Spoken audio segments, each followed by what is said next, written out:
During today's news conference, President Trump and U.S. Attorney for D.C. Jeanine Pirro both talked about the issue of cashless bail. D.C. was one of the first cities in the country to implement a cashless bail system back in the 1990s over civil rights concerns. Well, now the president wants to do away with that. The News 4 I-Team's Tracee Wilkins is here now to break down the history of cashless bail here and also around the country. Tracee? Well, John, first to understand cashless bail, we need to first begin with what bail is. It is a system to ensure that someone charged with a crime returns to court for their hearing. People who are on bail have not been found guilty of the crime they've been charged with. Bail can involve financial incentive or not. And in 1992, D.C. decided that they didn't want to have a financial incentive and started a cashless bail system. It eliminated cash bail altogether, deciding pretrial release was more effective without money bail. And this is how that system works in D.C. And there a lot of rules for it. First of all, there are risk assessments that are done to look at a person's history, their charges, evidence in the case, and determine if they are a flight risk. They're also supervised by a pretrial officer, and there are status hearings, and violators can be held. This is what President Trump had to say about cashless bail today. Every place in the country where you have no cash bail is a disaster. That's what started the problem in New York, and they don't change it. They don't want to change it. That's what started it in Chicago. I mean, bad politicians started it, bad leadership started it, but that was the one thing that's central, no cash bail.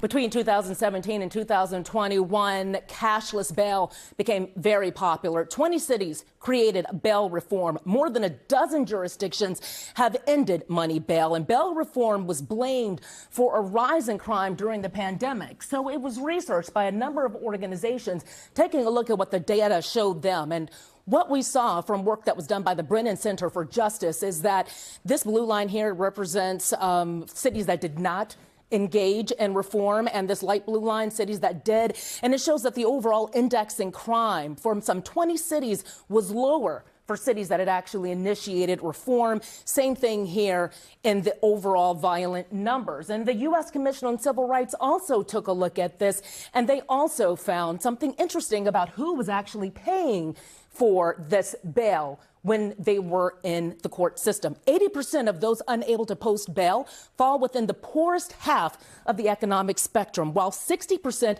occupy the bottom third.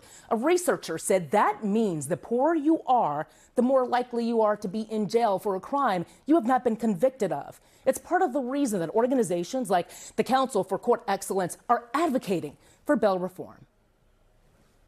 What the research has shown is that low-income people are the most likely to be held pre-trial in a system where money is the determination of whether someone gets out on bail. We've seen that many people are in jail just because they can't pay bail.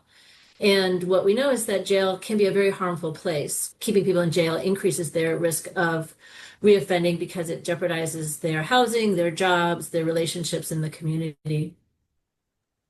Here in D.C., where we have a backlog of empty judge appointments, people are waiting longer and longer for their trials. Advocates for cashless bail ask, should people who may be found innocent spend that time away from home, work, family, and society if there is another option for supervision? In her press conference today, Mayor Bowser said this is the first time she's hearing the White House complain about D.C.'s cashless bond. Back to you all. Thank you for breaking that down. I know a lot of people, after they heard that come up several times a day, people were on the internet searching or asking questions. We appreciate you breaking that down, Tracee.